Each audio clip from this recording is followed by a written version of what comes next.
At our coming, we had found an old-fashioned country neighborhood, the people living in peace.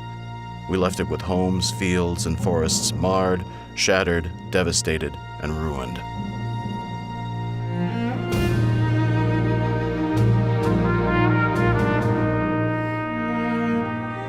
More than 400 Minnesotans fought at the Battle of Antietam near Sharpsburg, Maryland on September 17, 1862, the bloodiest single day of any war in American history. Today, thousands of visitors annually retrace the steps of Civil War soldiers. Antietam National Battlefield is one of the most pristine battlefields in the National Park Service inventory. You can go out and behold the battlefield and see it the way it looked 150 years ago.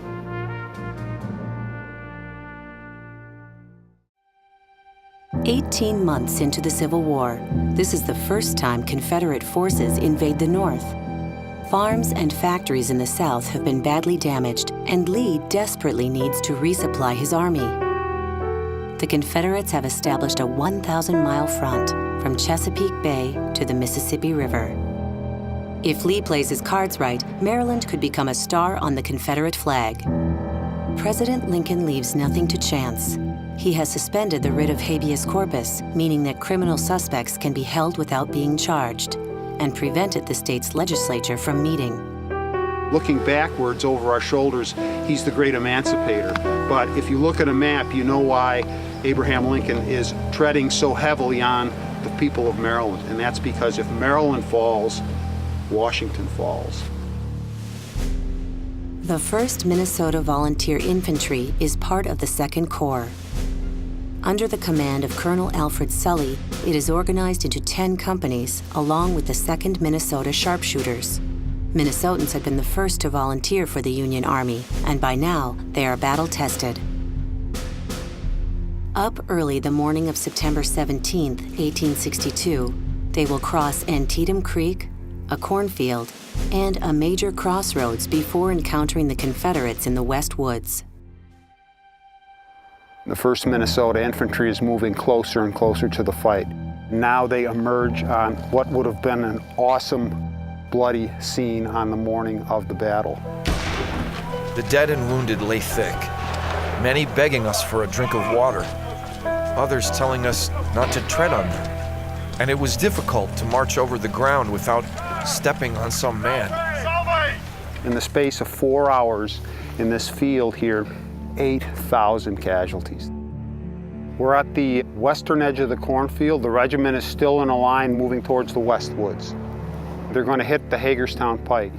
This is one of the most famous fences in the Civil War. There's many pictures by Alexander Gardner of the Louisiana soldiers tangled up in this fence. Sully finally leads the regiment into the West Woods. It is about this time that Lee's reserves begin to hit the 1st Minnesota hard, and the men begin to fall in the Confederate fire. The man to my right gave a quick "oh" and dropped his hands onto the part of his body that had been hit.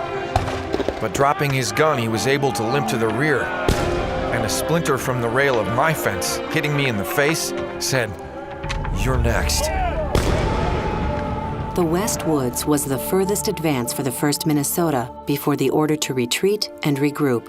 They're retreating through these series of rock ledges and fences back towards the North Woods part of the battlefield. When we were only about halfway up the slight rise of ground over which we were retreating, Sully gave the order to face and fire, with the result that a solid volley from about 300 muskets poured into the following enemy and caused a quite appreciable check to their oncoming. The single day's battle resulted in more than 23,000 casualties, with heavy losses on both sides. If the horrors of war cannot be seen on this battlefield, they can't be seen anywhere.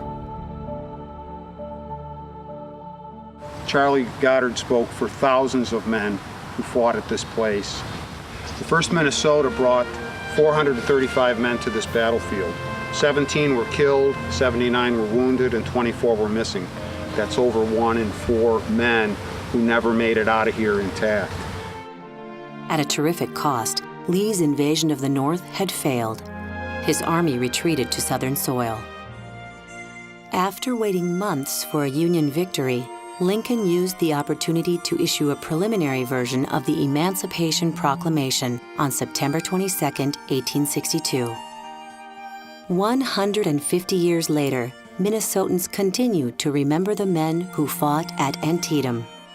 Edmund St. Pierre enlisted as a private on September 30th, 1861. He was killed in the cornfield.